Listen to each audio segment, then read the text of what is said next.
नमस्कार दोस्तों, स्वागत है आप सभी का आपके अपने चैनल अमन प्रजा जीके जिसमें जैसा कि फ्रेंड्स आज है आपका 22 फरवरी और 22 फरवरी को आपका एसएससीडी का एग्जाम था जो कि आपका फर्स्ट शिफ्ट का एग्जाम समाप्त हो गया है।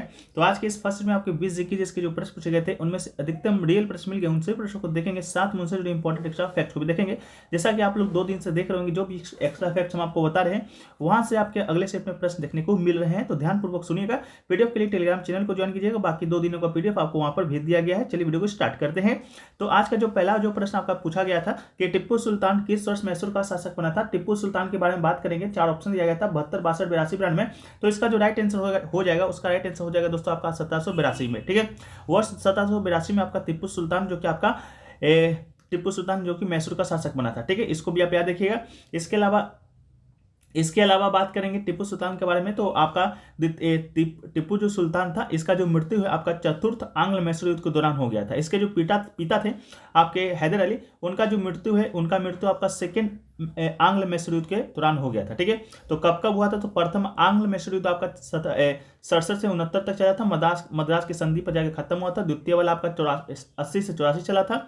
इसी के दौरान 1784 में हैदर अली का मृत्यु हो जाता है। इसके बाद आपका टिप्पू सुल्तान शासक बनता है। साथ में आपका चतुर्थ आंग्ल मैसूर युद्ध के दौरान 1799 में टिप्पू सुल्तान का भी मृत्यु हो जाता है। ठीक है, तो आपसे पूछा गया था वर्ष किसका शासक बनने का, तो 1782 इसका राइट आंसर हो जाएगा। ठीक है, चलिए वीडियो में आगे बढ़ते हैं। इससे पहले आपको बताते चले कि अगर आप किसी भी एग्जाम की तैयारी कर रहे हैं तो उसके लिए मॉक टेस्ट वगैरह बहुत जरूरी होता है देना किसी भी एग्जाम का। ठीक है, तो आप चाहे एसएससी का तैयारी कर रहे हो या रेलवे का तैयारी कर रहे हो या बैंक का तैयारी कर रहे हो, अपने स्टेट लेवल का कोई भी एग्जाम तैयारी कर रहे हो, तो उसके लिए आपका जो मॉक टेस्ट मिलेगा कहाँ पर मिलेगा ऑनलाइन, तो उसके लिए आपका टेक्स्ट बुक अच्छा प्लेटफॉर्म अभी तक तो मार्केट में नहीं है। ठीक है, तो टेक्स्ट बुक के ऊपर अभी पास प्रो पर आपका लाइफ टाइम बिगेट डिस्काउंट चल रहा है, जो कि आपका अगर लाइफ टाइम पास परचेस करते हैं, पास प्रो परचेस करते हैं तो मात्र 483 रुपये में आपको मिलने वाला है। लाइफ टाइम करने का मतलब आपको 3 साल का वैलिडिटी दिया जाएगा 10,095 दिनों को लिए। ठीक है, साथ में कूपन कोड एपीजी यूज करते हैं एपीजी, तो आपको 12% का एक्स्ट्रा भी मिलता है, जो कि पहले 10% का ही मिलता था। साथ में ईयरली का लेते हैं तो 351 रुपया पड़ेगा। ठीक है, यहाँ पर एसएससी, रेलवे, बैंक सभी एग्जामों का मॉक टेस्ट पीवाई को आप एक ही पास में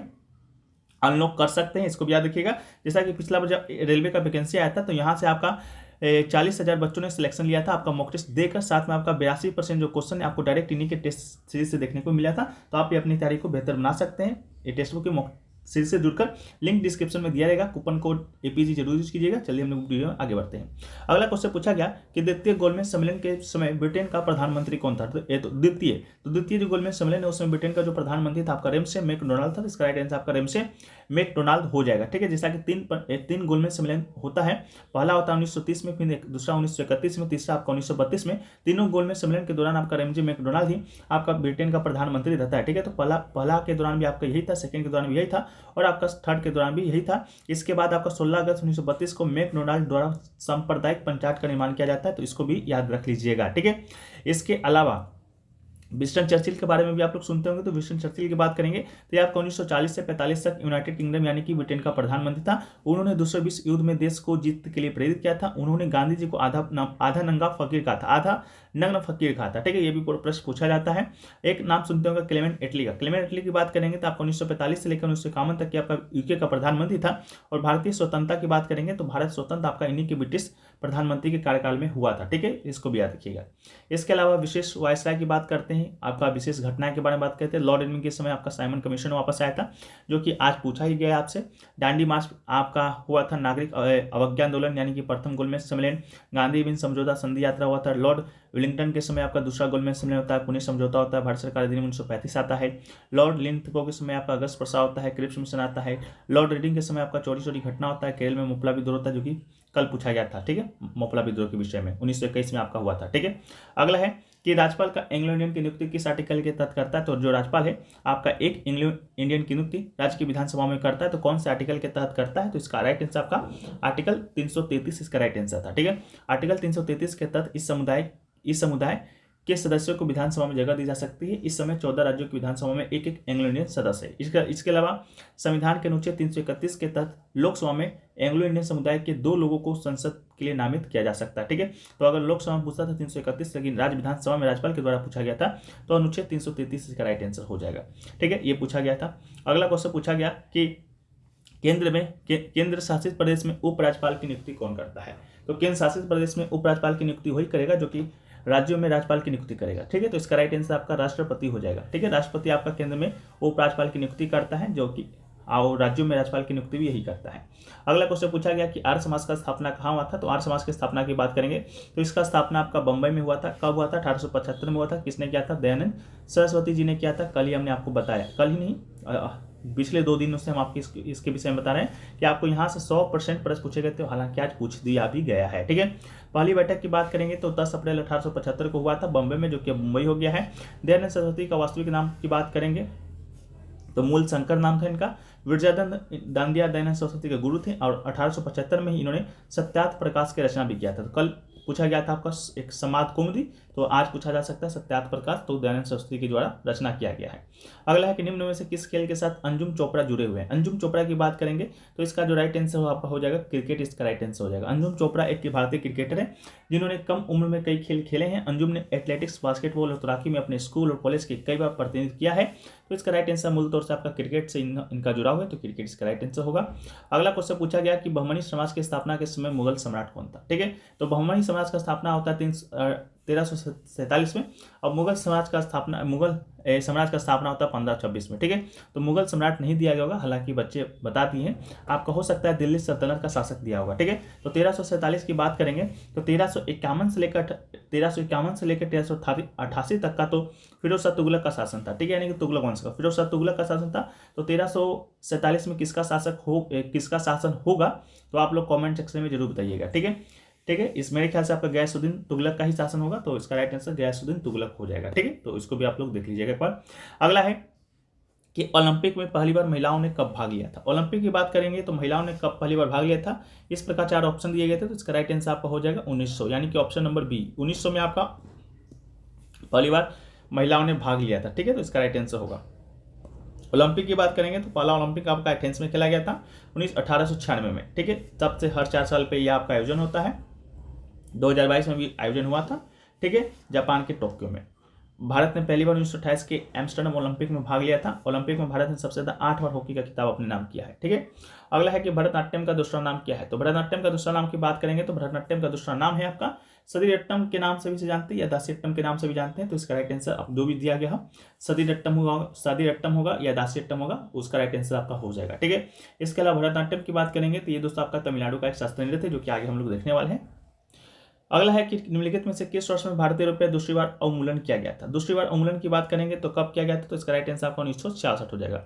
1966 में आपका दूसरी बार उन्मूलन किया गया था। 1965 के अंत में पाकिस्तान के साथ भारत के युद्ध ने 1996 के अवमूल्यन में महत्वपूर्ण भूमिका निभाया था। 96 नहीं होगा, 66 होगा। ठीक है, ये सरकार के द्वारा पहले वित्तीय संकट का परिणाम था। मुद्रास्फीति के कारण पूर्व अवमूल्यन विनिमय दर भारतीय कीमतें विश्व की कीमतों से अधिक हो गया था। ठीक है, जब आपका दूसरी बार हुआ है तो आपका पहली बार भी हुआ होगा। तो पहली बार की बात करेंगे तो 1949 में हुआ था। जब पहली बार हुआ है, सेकेंड बार हुआ है, तो आपका ऐसे ज़्यादा चांस है कि तीसरी बार भी होगा। तो तीसरी बार भी हुआ आपका 1991 में हुआ। ठीक है, तो इसको भी याद रखिएगा। पहली बार 1949 में, दूसरी बार 66 में, तीसरी बार आपका 1991 में। नेक्स्ट क्वेश्चन पूछा गया कि बाबर ने किस आयु में फरगना का सिंहासन संभाला था। हालांकि बाबर वाला नहीं पूछा गया था, पूछा गया था आपका अकबर वाला। ठीक है, अकबर वाला पूछा गया था, तो उसको भी हम लोग देखेंगे। ऐसे आप लोग देख लीजिए, पूछा जा सकता है, बहुत ही प्रश्न है और एसएससी के PYQ में भी है। तो बाबर ने आयु में फरगना का शासन की बात करेंगे तो 12 वर्ष की आयु में फरगना का शासक बना था। हालांकि आपसे अकबर पूछा गया था, हम फिर से करें। ठीक है, बाबर को बस आप नॉलेज के लिए, जिनका आगे एग्जाम है उसके लिए। ठीक है, बाद में बाबर 1526 में पानीपत का प्रथम युद्ध करता है, इब्राहिम लोदी को हराकर भारत में अपना शासन कायम करता है। ठीक है, अगला पूछा गया कि 11वीं पंचवर्षीय योजना का ग्रोथ रेट कितना है। ठीक है, 11वीं पंचवर्षीय योजना का ग्रोथ रेट पूछा गया था। तो पहली बात, जो 11वीं जो पंचवर्षीय योजना है वो चला कब से कब तक था। ये चला था आपका 2007 से 2012 तक। इसका जो ग्रोथ रेट था वो आपका 8.3% था। तो इसका राइट आंसर आपका 8.3% हो जाएगा। ठीक है, अगला क्वेश्चन पूछा गया कि भारत के इतिहास में किस वर्ष में कुक्का आंदोलन हुआ था। कुक्का आंदोलन की बात करेंगे तो 1840 में। इसका राइट आंसर हो जाएगा 1840 में आपका कुक्का आंदोलन होता है। ये कहाँ होता है, तो पश्चिमी पंजाब में होता है। किसके द्वारा किया जाता है, भगत जवाहर मल के द्वारा शुरू किया जाता है, जिसे सिया साहब के नाम से भी जाना जाता है। बाकी आप लोग यहाँ पर पढ़ सकते हैं। ठीक है, जब आपका भगत सिंह जवाहर मल आपका इसका मर जाते हैं, फिर आपका राम सिंह इसको आपने नेतृत्व हाथ में लेता है। साथ में 1872 में इनको भी रंगून भेज दिया जाता है।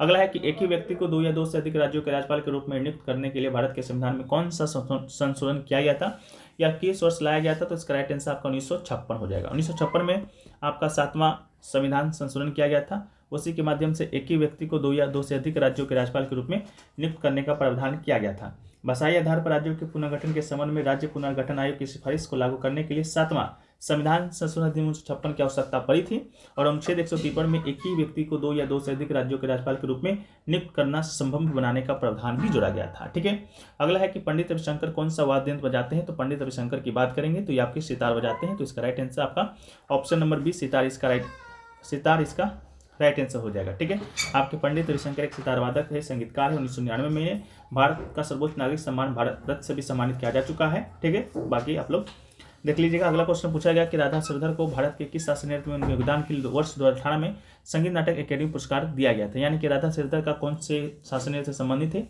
ये पूछा गया था। तो भरतनाट्यम इसका आपका राइट आंसर हो जाएगा। साथ ही 2018 में इन्हें संगीत नाटक अकेडमी पुरस्कार भी दिया गया है, तो इस बात को भी याद रखिएगा। भरतनाट्यम को 10 सिट्टम के नाम से भी जाना जाता है। ये भी प्रश्न आपके आज के एग्जाम में बना था।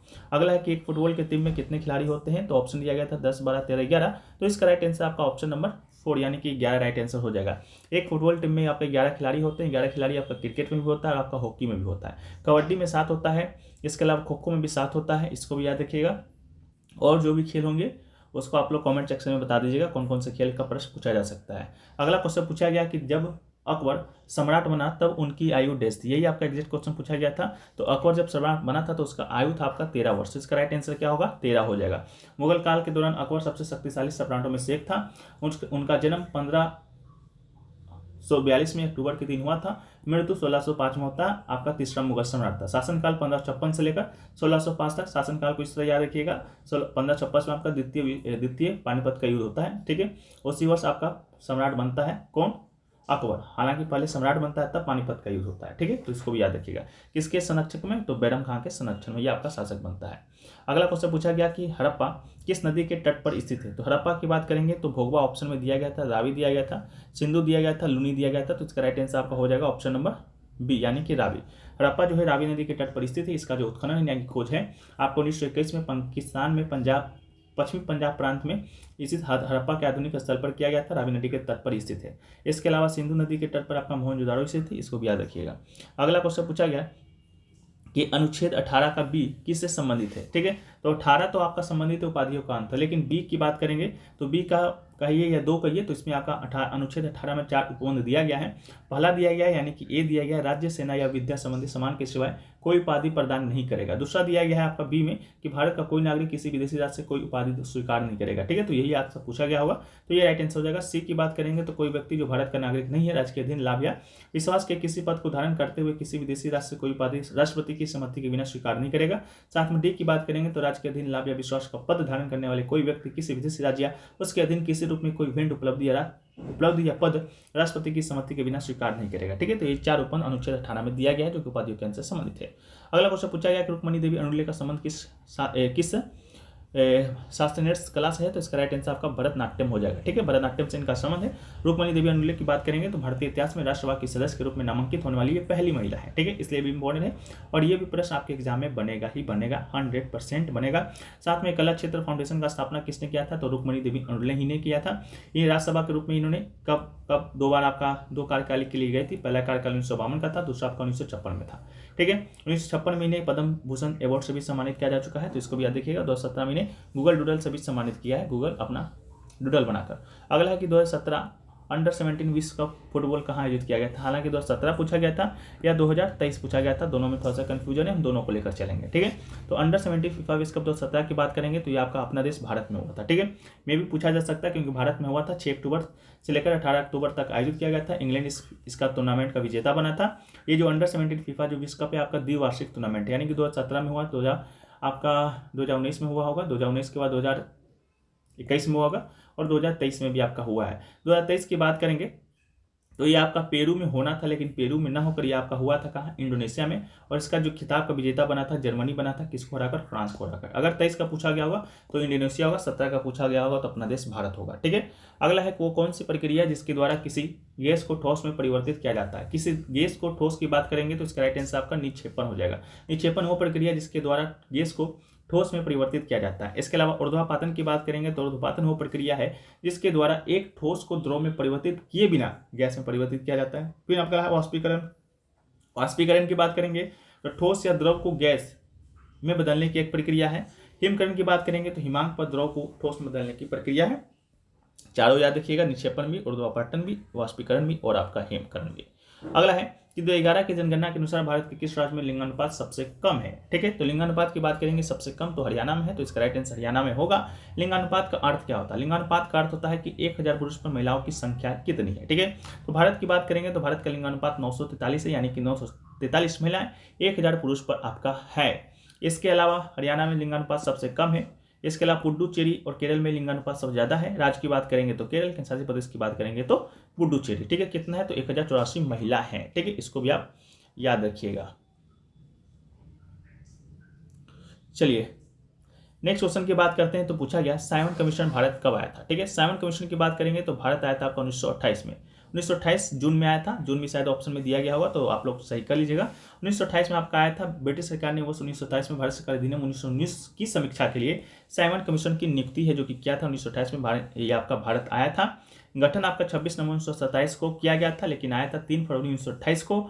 और इसमें आपका 7 अंग्रेज शामिल थे, जॉन साइमन इसके अध्यक्ष थे। ठीक है, और कोई भी भारतीय इसका सदस्य नहीं था। इस कारण इसको बहिष्कार का सामना करना पड़ा था। ठीक है, कौन सा अधिवेशन के दौरान? मद्रास अधिवेशन के दौरान।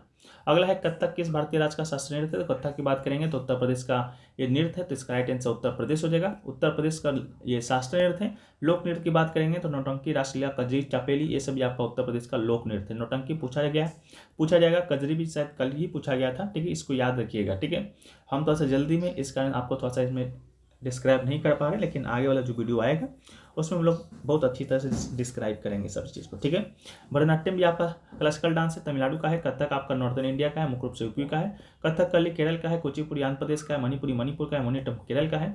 ओडिसी आपका उड़ीसा का है। सतरिया आपका असम का है। ठीक है, तो ये सभी क्वेश्चन आपके आज के एग्जाम में पूछे गए थे। हालांकि 1-2 प्रश्न और पूछा गया था जिसका लैंग्वेज क्लियर नहीं हो पाया है। एक आपका गरीबी रेखा सूचकांक 2023 से भी प्रश्न पूछा गया था। ठीक है, तो गरीबी रेखा सूचकांक 2023 से क्या पूछा गया होगा। ठीक है, तो प्रश्न नहीं मिल पाया है। जैसे ही आप लोग कमेंट सेक्शन में अगर हमको बताते हैं तो उसका आंसर आपको दे देंगे। साथ में उसको हम पीडीएफ भी डाउनलोड, पीडीएफ में भी आपको उसको दे दिया करेंगे। पीडीएफ 2 दिनों का टेलीग्राम पर भेजा जा चुका है, तो आप लोग जाकर वहाँ से ज्वाइन हो जाइएगा। फिर बाद में मत बोलिएगा पीडीएफ आपने दिया ही नहीं। ठीक है, तो ये सभी प्रश्न पूछे गए थे। आशा करते हैं वीडियो आपको पसंद आया है। वीडियो पसंद आया तो वीडियो को आप लोग लाइक करते चलिएगा। चैनल पर नए, चैनल को सब्सक्राइब कर दीजिएगा। और आज लास्ट डेट है, 22 फरवरी का दिन है, तो आप लोग टेक्स्ट बुक की biggest discount life time pass pro का ऑफर के साथ जुड़ सकते हैं। कूपन कोड APG जरूर यूज कीजिएगा, तो आपको 12% का एक्स्ट्रा ऑफ मिलेगा। बाकी आप लोग की अपनी मर्जी। जय हिंद, वंदे भारत।